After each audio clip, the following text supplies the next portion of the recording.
함께 보실 말씀은 구약성경 사무엘상 26장 1에서 12절의 말씀입니다. 구약성경 사무엘상 26장 1절에서 12절의 말씀입니다. 함께 읽겠습니다. 시작. 10사람이 기브아에 와서 사울에게 말하여 이르되 다윗이 광야 앞 하길라 산에 숨지 아니하였나이까 하매 사울이 일어나 10광야에서 다윗을 찾으려고 이스라엘에서 택한 사람 3,000명과 함께 10광야로 내려가서 사울이 광야 앞 하길라 산 길가에 진친지라. 다윗이 광야에 있더니 사울이 자기를 따라 광야로 들어옴을 알고 이에 다윗이 정탐꾼을 보내어 사울이 과연 잃은 줄 알고 다윗이 일어나 사울이 진친 곳에 이르러 사울과 네레 아들 군사령관 아브넬이 머무는 곳을 본즉 사울이 진영 가운데 누웠고 백성은 그를 둘러 진쳤더라. 이에 다윗이 햇사람 아히멜렉과 수르야의 아들 요압의 아우 아비새에게 물어 이르되 누가 나와 더불어 진영에 내려가서 사울에게 이르겠느냐 하니 아비새가 이르되 내가 함께 가겠나이다. 다윗과 아비새가 밤에 그 백성에게 나아가 본즉 사울이 진영 가운데 누워 자고 창은 머리 곁 땅에 꽂혀 있고 아브넬과 백성들은 그를 둘러 누웠는지라. 아비새가 다윗에게 이르되 하나님이 오늘 당신의 원수를 당신의 손에 넘기셨나이다. 그러므로 청하오니 내가 창으로 그를 찔러서 단번에 땅에 꽂게 하소서. 내가 그를 두 번 찌를 것이 없으리이다 하니 다윗이 아비새에게 이르되 죽이지 말라. 누구든지 손을 들어 여호와의 기름 부음 받은 자를 치면 죄가 없겠느냐 하고 다윗이 또 이르되 여호와께서 살아계심을 두고 맹세하노니 여호와께서 그를 치시리니 혹은 죽을 날이 이르거나 또는 전장에 나가서 망하리라. 내가 손을 들어 여호와의 기름 부음 받은 자를 치는 것을 여호와께서 금하시나니 너는 그의 머리 곁에 있는 창과 물병만 가지고 가자 하고 다윗이 사울의 머리 곁에서 창과 물병을 가지고 떠나가되 아무도 보거나 눈치채지 못하고 깨어있는 사람도 없었으니 이는 여호와께서 그를 깊이 잠들게 하셨으므로 그들이 다 잠들어 있었기 때문이었더라. 아멘. 오늘 사무엘서의 주요 포인트 4가지가 있습니다. 첫 번째, 삶의 작은 순종. 두 번째, 하나님의 사람은 훈련된다. 세 번째, 하나님 만물의 왕이시다. 네 번째, 왕은 하나님이시다. 라는 4가지 정도의 포인트를 가집니다. 사무엘상은. 그리고 오늘 본문은 아마 두 번째와 세 번째 포인트, 하나님의 사람은 훈련이 된다. 그리고 하나님이 만물의 왕이시다 라는 것들, 이 2가지의 포인트를 가지고 오늘 본문을 좀 보았으면 좋겠습니다. 저는 오늘 본문을 보면서 인간의 주권을 가지신 하나님을 묵상했습니다. 인간의 주권을 가지신 하나님. 오늘 본문을 보시면 같이 생각나시는 본문이 있을 것입니다. 아니면 어디선가 많이 본 것과 같은 그런 기분이 드는 본문이실 것입니다. 이유가 있습니다. 바로 비슷한 문맥의 본문인 사무엘상 23장, 24장과 굉장히 비슷하기 때문입니다. 그러나 완전히 다른 면이 있습니다. 저자가 이렇게 쓴 이유가 있습니다. 앞에는 이렇게 썼고 뒤에는 또 똑같은 내용인데 좀 다르게 이렇게 쓴 이유는 문학적인 어떤 목적 때문에 이렇게 쓰는 이유가 있는데요. 24장의 사건은 사울이 다윗을 추격합니다. 사울이 다윗을 쫓아갑니다. 사울이 쫓아서 다윗은 쫓김을 받습니다. 그런데 26장은 다릅니다. 오늘의 본문은 너무나 다릅니다. 어떤 것이 다르냐? 다윗이 사울을 먼저 발견합니다.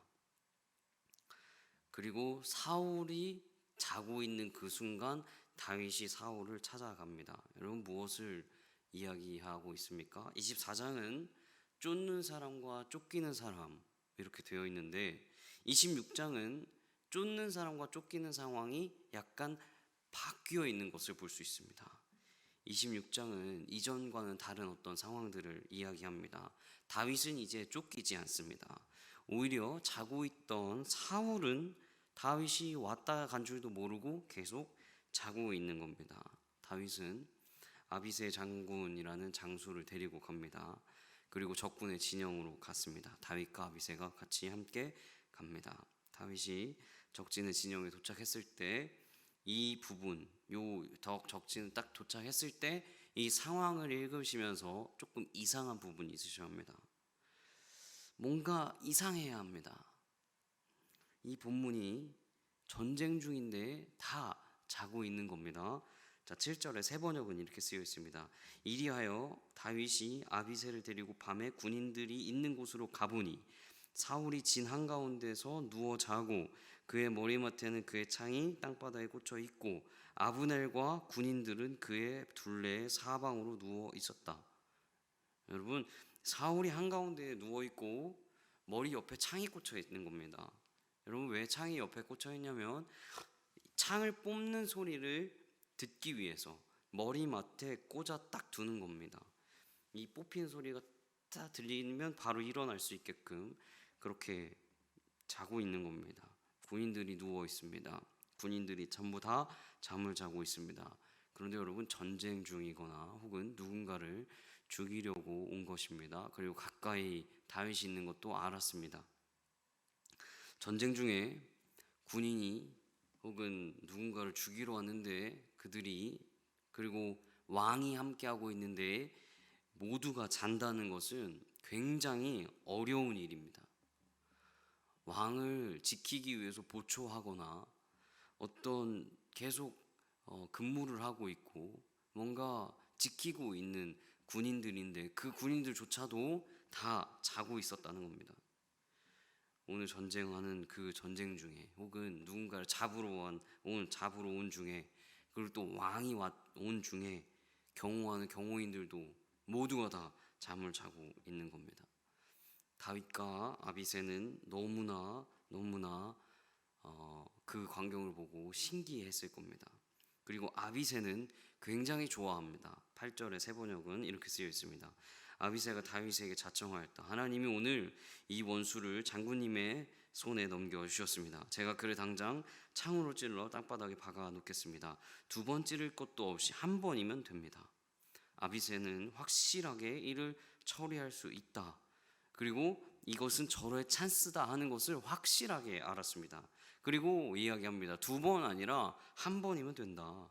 한 번이면 그냥 죽인다 라고 이야기하는 겁니다. 여러분, 우리에게도 이런 상황이 있습니다. 저놈만 때려 눕히면 혹은 저놈 위에만 올라가면 내가 이익이 생기고 저놈에게 원수가 풀 수 있고 이건 누가 봐도 내가 승리할 수 있는 상황, 그런 상황이 우리에게도 생깁니다. 여러분, 다윗은 지금 딱 그런 상황이었을 겁니다. 여러분, 우리가 다윗이 되보면 너무나 잘 알 수 있습니다. 억울하게 쫓겨다녔던 그 상황, 이유 없이 쫓겨다녔던 그 상황, 나라를 위해서 목숨을 걸고 골리앗을 쓰러뜨렸고 싸웠고 많은 전쟁으로 인해서 사울 왕과 나라를 굉장히 좋게 했는데 그럼에도 사울에게 미움받고 그럼에도 죽임당할 위기에 처하는 그런 상황 속에 이제는 다윗이 우위에 올 수 있는, 그리고 그런 어떤 쫓김을 당하지 않을 수 있는, 이제는 내가 죽일 수 있고 내가 사울을 꺾을 수 있는 그런 상황, 내가 내 원수를 딛고 일어날 수 있는 그런 상황, 내가 1등이 될 수 있는 그런 상황, 그 상황이 온 것입니다. 기회가 온 것입니다. 그런데 그 절호의 기회 때 다윗은 이렇게 이야기합니다. 10절과 11절에 이렇게 쓰여 있습니다. 다윗이 말을 계속하였다. 주님께서 확실히 살아계심을 두고 말하지만 주님께서 사울을 치시든지 죽을 날이 되어서 죽든지 또는 전쟁에 나갔다가 죽든지 할 것이다. 주님께서 기름 부어 세우신 이를 내가 쳐서 죽이는 일은 주님께서 금하시는 일이다.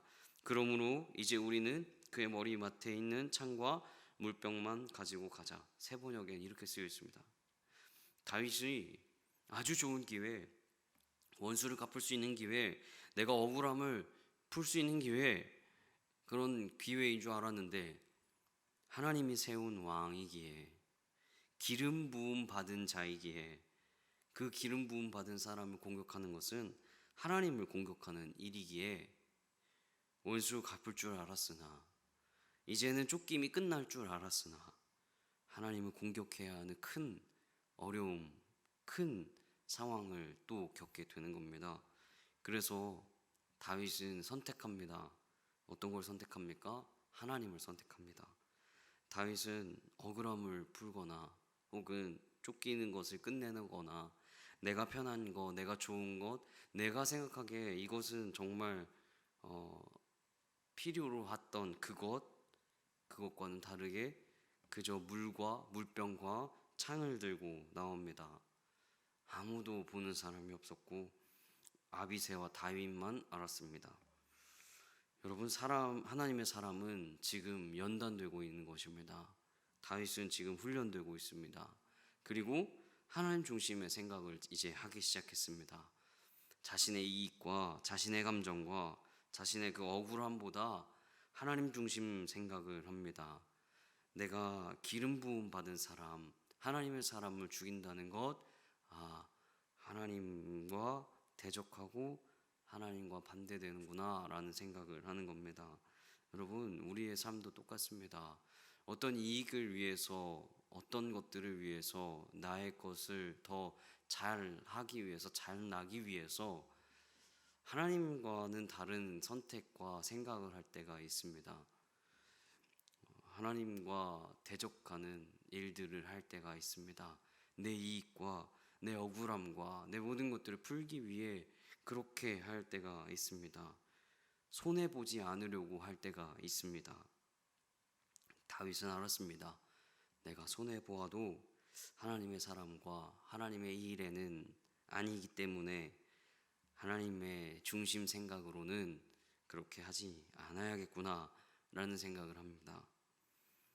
하나님은 그렇게 인간의 주권을 다 가지고 계셨습니다. 다윗은 하나님 중심의 생각을 했습니다. 그리고 또 생각했습니다. 만약 기름 부음 받은 사울을 죽였다면 앞으로 기름 부음 받을 자신도, 그 다윗 자신도 그렇게 죽을 수 있다는 것을 다윗은 알았을 것입니다. 하나님은 하나님의 사람을 연단시키십니다.